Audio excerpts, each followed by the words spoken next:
listening to Throw the Podcast, brought to you by ThrowTheX.com, the very best in mediocre wrestling journalism.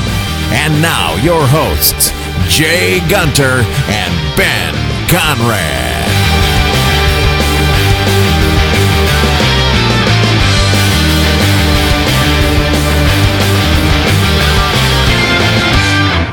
We are less than 24 hours away from WWE Money in the Bank 2019, and I got to be honest with you, this is easily one of my top 3 favorite pay-per-views.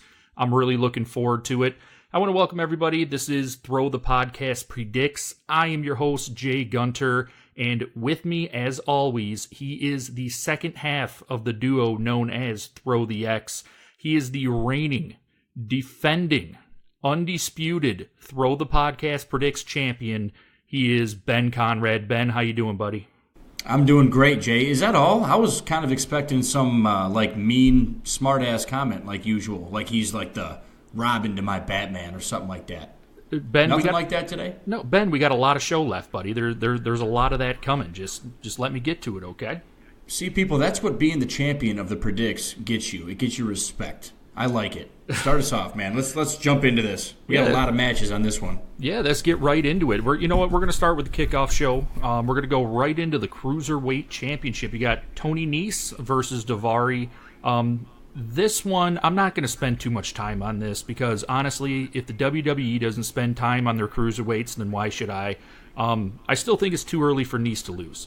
And it's because of that, I'm going to stick with him. He'll retain the championship. Yeah, I'm going to agree with you, Jay. I think they're trying to spend time on Tony Nese. I think they're trying to develop him a little more, featuring him more in matches and on television. I think this is going to be a great match. I say that about every Cruiserweight match on every card. Yeah, give me Nese. Yeah, it's almost like they should just move the Cruiserweights to NXT and just be done with it. Eventually, you know what? I can see that happening. Like I said, I'm not going to spend too much time on it. Moving on, this one kind of is weird because it's been a long time since we've seen Daniel Bryan on a kickoff show. But here he is. It is the SmackDown Tag Team Championship. You have Daniel Bryan and Rowan, the current champions, versus the Usos. Ben, what do you got? You know, Jay, you're right. It's been a long time. It's been a long time since we've seen the Usos on a kickoff show. Probably the best tag team in wrestling right now. I think this is going to be a great match. All 4 guys are fantastic in the ring. It seems like this match, Jay, was kind of thrown together. I mean, we had some injuries. We had, a lot of things happen. The Usos were just drafted to Monday Night Raw a couple weeks ago, and now they're competing for the SmackDown Tag Team Championships. It's a little bit weird to me. The storyline doesn't make sense. I think it's going to be a good match inside the ropes. But give me Daniel Bryan and Eric Rowan. For that reason alone, the Usos are a Raw tag team. Doesn't quite make sense. Yeah, Ben, and you nailed it. The Usos were thrown in there. Look, they're in it to get a paycheck, pretty much. That's my belief. And, why aren't you featuring your SmackDown tag teams in the actual championship match? I don't get it. It's going to be Daniel Bryan and Rowan. There's no reason for them to lose to somebody that's not even on their show. But moving on, we have the United States Championship. We have the Samoan submission machine, Samoa Joe, versus Rey Mysterio. Now, and you also, because we've talked about this previously, I'm a big fan of Samoa Joe. I really like him. I think he's championship material. I think that he deserves a championship, even if it is just the United States Championship. And to me, like I said previously, Rey Mysterio is kind of on more of a retirement tour. They've been introducing his son into storylines to try to get him some exposure. For me, though, you can't take the championship off of Samoa Joe and give it to somebody that's not going to be around much longer. I could see them doing it to give Rey Mysterio and his son, more screen time, and the fact that they really don't use Samoa Joe like he should. But for our purposes, I'm going to stick with Samoa Joe to retain the championship.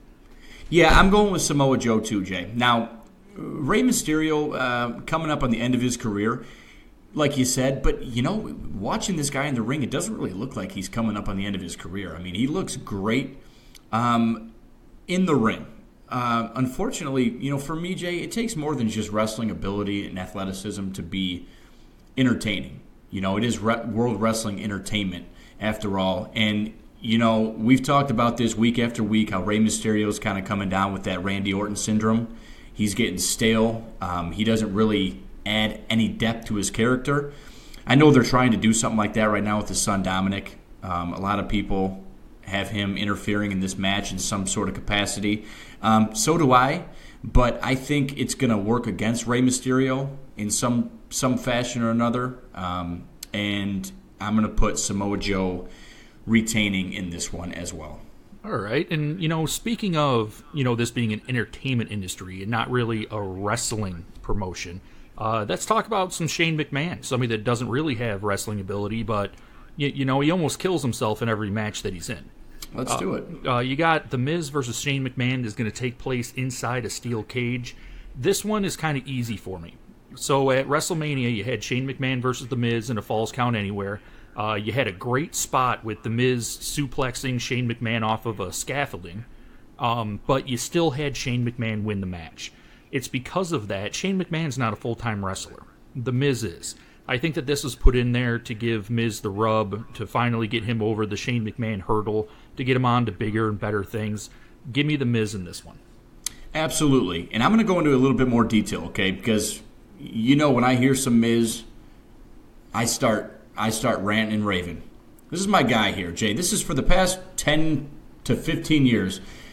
This has been probably the most relevant, most entertainingly annoying person on the WWE roster. Okay, and when I say entertainingly annoying, I mean not like Big Cass annoying. I mean annoying like he's trying and it's working. But now he's a full-blown babyface, Jay. And, it seems like right now he's got the crowd behind him, right where he needs to be, right where he needs them to be. When he beat Shane, the match with Shane at WrestleMania didn't beat Shane. I think it kind of solidified his babyface status. But I think he needs this one. I think he needs this win here to get him over that hump, to set him on the track to where he looks not only like a legitimate babyface, but a legitimate competitor, somebody who can actually win matches, win big matches, and keep him in the main event. They need an entertaining match. I think it's going to be with some risky spots, but I think the W here does a lot more for The Miz than it does for Shane. So give me some Miz. All right. So we're pretty much on the same page so far. Let's move on. We got Roman Reigns versus Elias. So this one is, to me, so Roman Reigns came back from about, with leukemia, and he's still kind of getting in the swing of things. He still really hasn't had a solid storyline, minus this one. This is kind of his first actual storyline since he's been back. And for me, when they're trying to build him back up, because that Roman Reigns is one of their top guys. They want him to be the top guy. And because of this, with him just now coming back, I think it's way too early for him to lose, which is why I'm going to take Roman Reigns over Elias. Elias deserves a win too, because they're rebuilding him as a heel after he was a heel, and then he was a face, and then somebody snapped their fingers and he was a heel again. But for me, Roman Reigns needs it more. Give me Reigns. Okay, I'm going to take Roman Reigns too. But let me tell you, Jay, what pisses me off. Okay?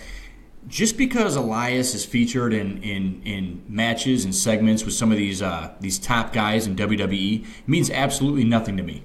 Okay, his match with The Undertaker means nothing to me. John Cena, Bobby Lashley, Jeff Jarrett, hell, still nothing. Means nothing to me.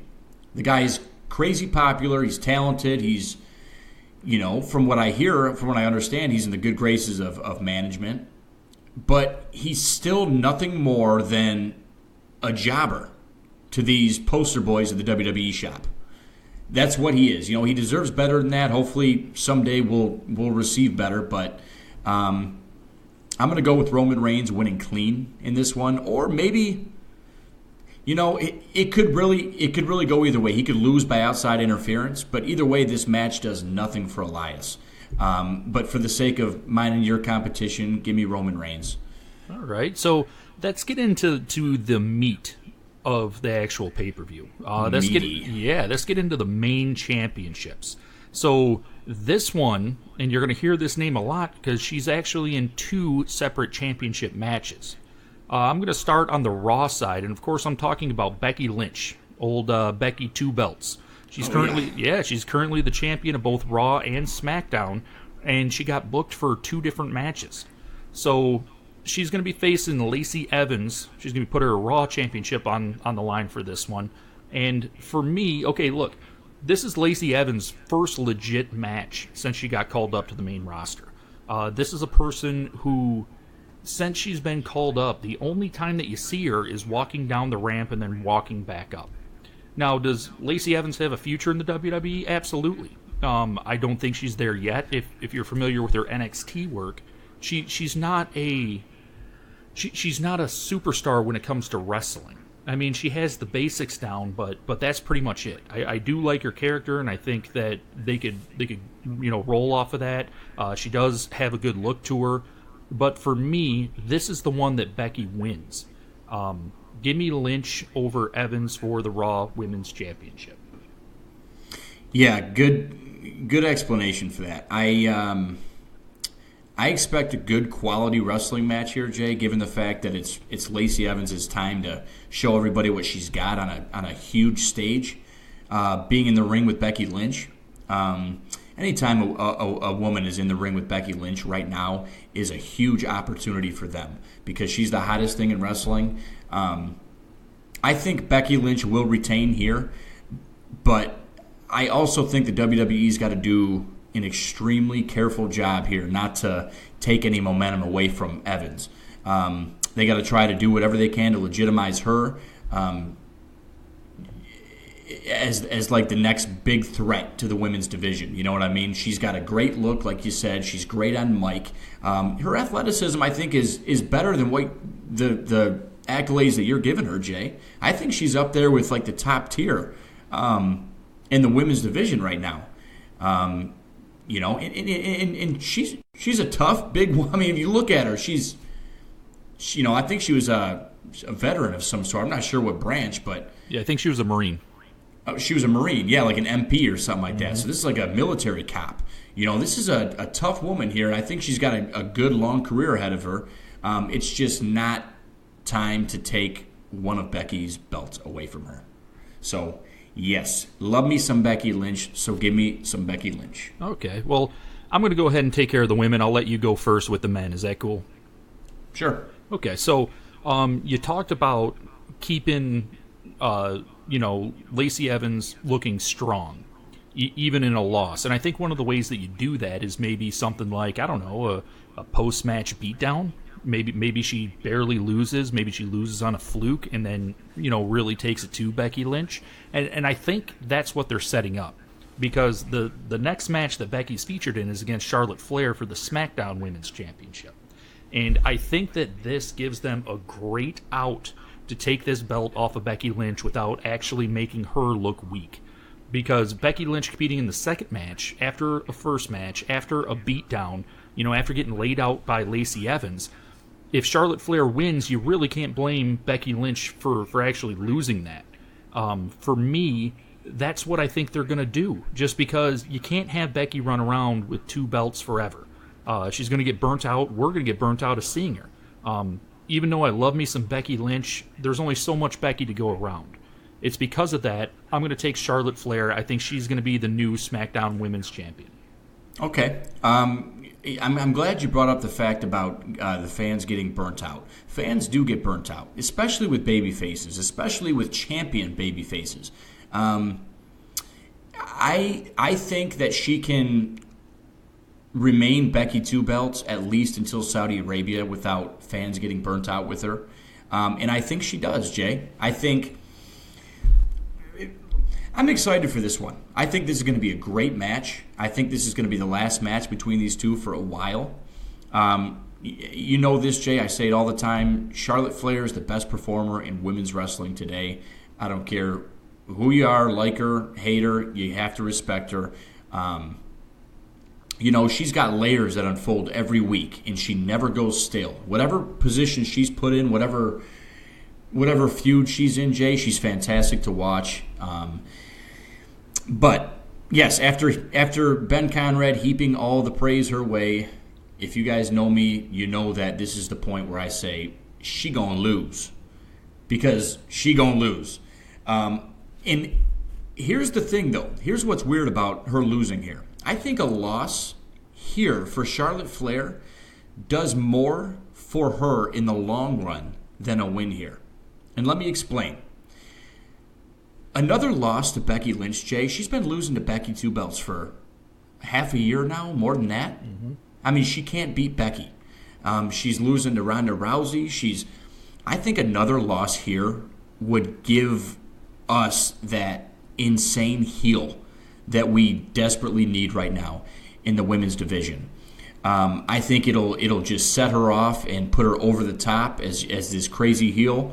And if I had to suggest anything to the creative team in WWE, I'd say after this match, keep her as far away from Becky Lynch as possible until one or the other cools down a bit, or you got a badass storyline waiting for them when they meet again. Perhaps even put them on separate brands and let them, give them time away from each other after this one. Give me Becky Lynch, Jay. This is the one that I'm going to gain a point on you here, I think, because Becky 2 belts makes it at least until Saudi Arabia in June. Okay, so we finally differ on one of our matches. So this is going to be the one that I'm going to win the championship off of, I got a feeling. Okay. Or maybe this one, which I'm going to let you take first. I'm talking about the WWE Championship match. You have your current champion, Kofi Kingston, going up against Kevin Owens. Ben, what do you got? Yeah, okay. Let's talk about some, I don't know what you want to call this, WWE musical chairs, because this is the greatest example of the WWE and how the wheels just keep on turning. Kofi Kingston, as most of you know, replaced Kevin Owens at WrestleMania, Jay, because it wasn't really... I read an interview with Kevin Owens where they asked him this question: do you feel like Kofi stole your spot? He said, no, he didn't steal my spot. He was given that spot because he deserved that spot. The fans got behind him. And you've seen what happened. It led to a WrestleMania match with Daniel Bryan, which was originally supposed to be a Daniel Bryan-Kevin Owens match, which turned into a Daniel Bryan-Kofi Kingston match, which now, after a Daniel Bryan injury, turned into a Kofi Kingston-Kevin Owens match. I mean, it just keeps going and going and going. It doesn't slow down. It's musical chairs. I think at some point during this match, we'll most likely see Sami Zayn. We've seen him on SmackDown the other night get involved, and we'll probably see Xavier Woods get involved here. I think it's a bit early to take the belt off of Kofi. He's still hot. He still gets cheered everywhere he goes. So, yeah, give me my man Kofi. Okay, so you pretty much went down every note that I had written down for this match. Yeah, Kevin Owens was supposed to have that spot. So when Kevin Owens came back from injury, he was a face, and he was an awesome face. He was billed as like an everyman, a guy that everybody could relate to. And the only reason that he was turned heel was because Daniel Bryan suffered an injury, and they had to kind of rush a new heel in to feud with Kofi. And that's pretty much where this match comes from. Now, Kevin Owens was supposed to face Daniel Bryan. Kevin Owens, as a face, was supposed to face Daniel Bryan at WrestleMania. And for all we know, Kevin Owens would be the champion right now if they actually went through with their original plans. For me, so it all depends on how much confidence Vince has in Kofi. If Vince is looking at Kofi and seeing the crowd reaction and things like that and saying, hey, he was kind of a one-hit wonder. He was kind of a flash in the pan. The fans really got behind him during WrestleMania, and now they're cooling off on him. I could totally see them giving it to Kevin Owens. And like you mentioned, it could be something where Sami Zayn comes out and runs interference for him, and they put it on Kevin Owens. For me, I like Kofi. I really like Kofi. Kevin Owens is an amazing heel. Hell, he's an amazing face. To me, Kevin Owens can do no wrong. And I think that he would be great as a champion.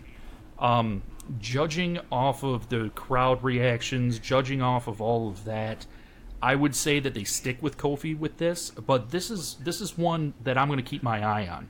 Because of all the matches here, minus, of course, the Money in the Bank matches, this is the one I had the most trouble picking. Because I can definitely see them going with Kevin Owens, giving a heel a championship run, which, like you always say, Ben, heels are always better champions anyway. But for this, I'm going to stick with Kofi Kingston. Moving on to the next men's championship, you have, for the Universal Championship, you have your current champion, Seth Rollins, versus newcomer to Raw, AJ Styles. Ben, who are you going with? I'm going with Seth Rollins. You want to know why? I mean, not really, but, you know. Well, I'm going to say it anyways. All right. Damn it, it's my show too. I think in this match we're going to see AJ Styles kind of become that heel that he's eventually going to be. We're going to see a lot of heel tactics from him, and maybe even a full-blown turn after the match. I think Rollins is going to retain. I'm assuming it's going to be a great match that might end with a quick roll-up pin by Rollins to get the win. It's going to piss off Styles. It's going to lead to possibly a beatdown after the match. You got to keep in mind here, Jay, Rollins is slated to defend against Brock Lesnar in Saudi Arabia, correct? Yes. At Super Showdown. Currently. So, currently, everything's subject to change. We all know that, especially with the Saudi Arabia stuff. But, hell, the next guy that walks into a consulate, we might not see half the roster show up this year. Was that a mean thing to say? No, because we're totally going to get into that next show. So that's why I didn't say anything back, because I know we're going to talk about it next show. Okay, I didn't know if it was too soon to make Saudi consulate jokes or not, but why do you think I like heel champions so much, Jay? I'm a heel myself. That's just what I do. I'm in character right now, so I can't get in trouble for stuff like that. But yeah, so keeping in mind what's planned for Rollins down the road, I think you keep him champion. It makes the match with Lesnar, or the supposed match with Lesnar, a little more entertaining. AJ Styles will have his time. I mean, guys, he's AJ Styles. He's the best in the world. Sorry, Shane, but... yeah, give me Rollins here, Jay. Okay, and once again, you hit the nail on the head. They're turning AJ Styles. He's going to be a heel probably after this match, if I had to guess. And what better way to turn somebody heel than to have them, lose a match and kind of go crazy over it? They've been teasing this for a while. I get it. My thing, even if that wasn't going to happen, you don't have Seth Rollins beat Brock Lesnar at WrestleMania, make it a huge deal. The Beast Slayer. This guy, Brock Lesnar has ran through the competition. There's nobody that could take Brock Lesnar out, and yet Seth Rollins does. And then at the very next pay-per-view, you take the championship off of him. Doesn't make sense to me.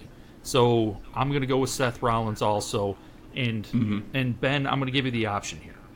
Do you want to lead off the men's or the women's Money in the Bank match?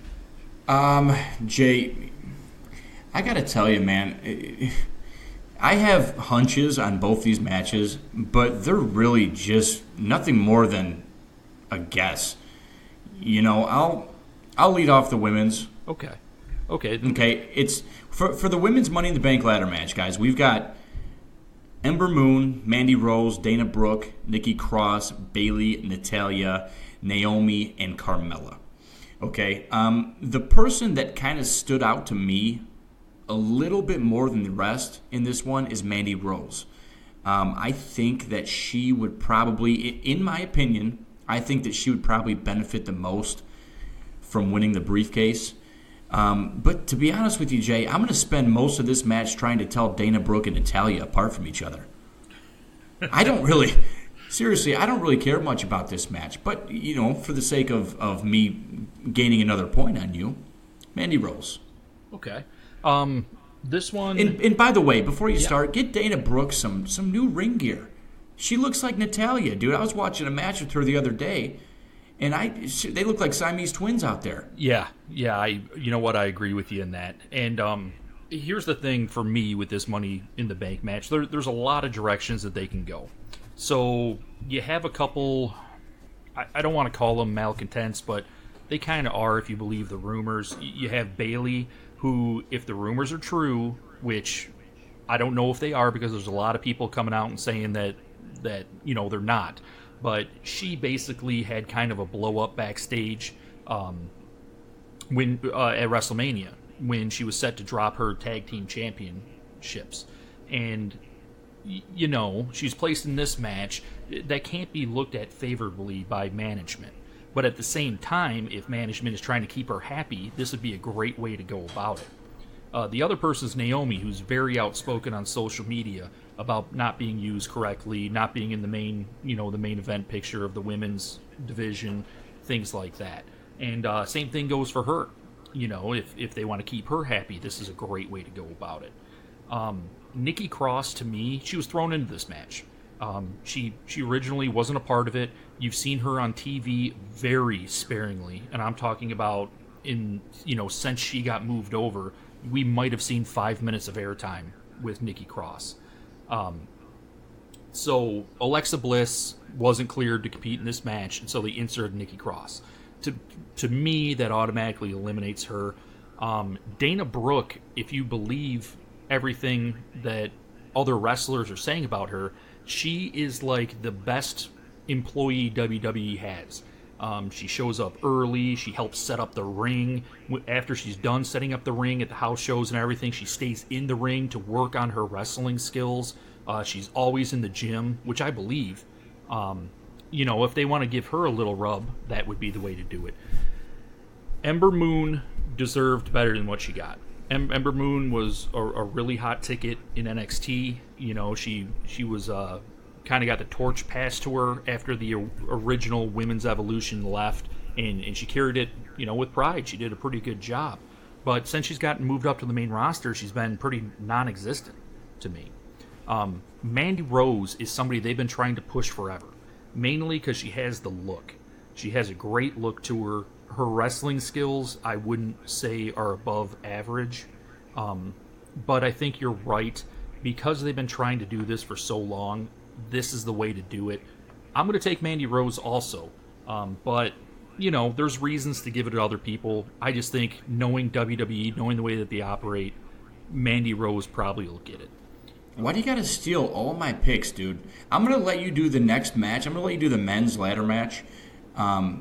Because, honestly, I'm just going to, you might talk me into something. You might talk me out of something. See, and the men's ladder match to me, if we were talking a week ago, this was the easiest match to pick of all of them.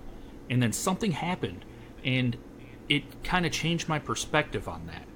So for the men's ladder match, you have Ricochet, you got Drew McIntyre, Baron Corbin, Finn Balor, Ali Andrade, formerly Cien Almas, Sami Zayn, and Randy Orton. And now, when this originally came out, and me and you were talking about this, I think we were drinking, and we looked at it. And, no. I know. We looked at it, and we're like, dude, Drew McIntyre's going to win. You need the match.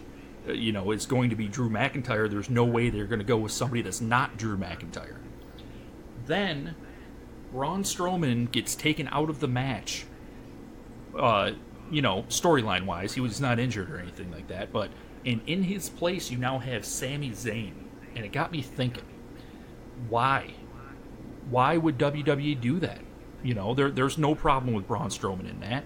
You're not really building him for anything, so if he doesn't win, it's not going to be like a oh my god moment for the fans. He's not going to lose any momentum because you're not giving him any to begin with. So I started thinking, and I'm like, man, what if Kevin Owens wins the championship and then Sami Zayn wins the Money in the Bank? You go back to the well one more time and you do the whole Sami Zayn Kevin Owens thing. I mean, you could even have them be friends again, and just have Owens always looking kind of side-eyed at Sami because he's the one carrying around the briefcase. To me, if you're booking ahead of time, that's the way that you go, because that is a built-in storyline. That is something that just screams. You could just run that forever. You could run that for months and months and months, and it's there for you. Because I think that would be perfect if they're booking ahead of time, and I know that WWE doesn't do that anymore. I'm going to stick with Drew McIntyre. But to me, if I was booking this, I'd give it to Sammy. Yeah, Jay, you are an absolute genius. Okay, now I'm sure there's a lot of people out there who have the same thoughts, but you're the one right in front of me right now. So, listen, it's going to go one of two ways. If Kofi Kingston retains, Drew McIntyre wins this match, in my opinion. If Kevin Owens wins the belt, Sami Zayn wins this match. Because you're right. What a great storyline, man, to have a paranoid champion, Kevin Owens, with his best friend in his corner, with the Money in the Bank contract, ready, just waiting to cash it in at any second. You're right. They could run with that for a long time. And I think it'd be just wildly entertaining for everybody. That's the route that I would take. But since I chose Kofi Kingston earlier in the night to retain, I'm gonna go with Drew McIntyre, Jay. That was my first guess before this whole Sami Zayn stuff started happening. So I'm gonna stick with it. If I have to give away a point here, so be it. Give me Big Drew, man. I either way, I like a heel briefcase carrier regardless. I think something like 16 out of the last 23 have been heels. And that's for a reason. That's because heels are just naturally better with the briefcase. So, we'll see. I hope you're right. I'd like to see Sami Zayn win this match for entertainment purposes. But, you can't go wrong with Drew McIntyre either. Yeah, I mean, and you're absolutely right. Heels are always better running with that. Mainly because, if you think about it, cashing in your Money in the Bank briefcase is kind of a sneaky way of winning. It's kind of a backhanded way to do it. Yes, exactly. And so it works better with a heel. When a face does it, you're looking, you're like, dude, you're supposed to be a face. Why are you, waiting until the guy's laying on his back, to come into the match? Right. So you're absolutely right. But, all right, so those are our picks, and they were almost identical. I mean, right down the line. And we didn't tell each other what we were picking ahead of time, and we do that to be fair because, I don't want to give Ben any ideas to change his pick so he doesn't lose. But it's going to be a great pay-per-view. Like I said, it's one of my top 3 favorites because this traditionally, and I know the past couple haven't really mattered, but traditionally, Money in the Bank is a way to get people over. And you can look at past Money in the Bank winners. You can look at anybody that has won Money in the Bank not named John Cena. And that was the kind of platform that they were given. I mean, you have The Miz, you got Dolph Ziggler, you got people that deserved a chance, but maybe weren't in the main event picture until they won this. And that's why I really enjoy this, because there is that, mystique of maybe something changing inside WWE. Ben, you got anything for the people? Yeah, I do have something for the people, but first, for you, Jay, I was just thinking, you went on just like a wild rant just now, and it got me thinking. Mm-hmm. Nothing to do with what you were talking about. I was barely listening. But what are you going to do tomorrow with Money in the Bank on, and also the finale of Game of Thrones? I'm going to tell you what I'm going to do. I'm going to do what I've been doing with Raw and SmackDown for about the past month. I'm going to watch Game of Thrones. I'm going to turn on Money in the Bank. And I'm going to fast forward through the majority of the stuff that I don't give a damn about. Okay. I was just wondering. Something hit me and I had to ask it. But yeah, for the people out there, make sure you tweet us, guys. We're at TTX Wrestling. That's at TTX Wrestling. Let me know what you guys think. Let me know if you guys have any opinions. You listen to me talk all show. The least I can do is listen to you. I like to interact. I might even throw some curse words at you if I don't agree with what you're saying. I'm a heel. I'm a heel by nature. Yeah, I mean, so, no curse words on the podcast, though. We are trying to play nice with iTunes. No, I'll use my Twitter for that. So get at us. Jay, anything? That's all I got, dude. No, the only thing I got, make sure you check us out next week. We got some stuff that I really want to talk about. I mean, I want to talk about Aleister Black. I want to talk about Bray G.D. Wyatt. Probably the most entertaining thing WWE has going for them. And I really, really want to talk about that today. But we're going to get to that next week. Ben, I know you love you some Bray Wyatt. Love me some Bray Wyatt. And you know what, Jay? We're going to introduce Cowboy Conrad shoots from the hip next week. It is coming. I've been teasing it for weeks now. Cowboy Conrad will shoot from the hip next week. Yeah, I mean, I know you listened to the podcast that I did with Thomas Fenton about AEW, and he was pretty bummed out that you were under the weather and we couldn't do the Cowboy Conrad thing. I did my best in your stead, which turned out to be one question that neither of us answered correctly. So me personally, I'm looking forward to you being back for that. Like Ben mentioned, make sure you follow us on Twitter at TTX Wrestling. He mentioned that if you tweet at us, we will bring it on the show, whether we agree with it or not. And once again, these are all our opinions. So if you don't agree with something, let us know. Trust me, you're not going to hurt our feelings. Chances are Ben's going to be too drunk to realize what you're saying about him anyway. Make sure you check us out. We're exclusive with WrestlingNewsWorld.com. You can go there. You can hear all of our previous podcasts, and you can get some amazing backstage news as it happens. If you want to listen to all of our podcasts, we are available on every podcast streaming service out there. Apple Podcasts, Google Podcasts, Stitcher, iHeartRadio, you name it. We get it, dude. We're everywhere. We get it. Yeah, I mean, if you can put the program on a cell phone, you can get our podcast. I promise you that. With that being said, enjoy Money in the Bank 2019. I know that I'm going to, and we will see you next week. Guy with the cool voice, take us out. Thank you for listening to Throw the Podcast. Join us again next week for even more wrestling commentary.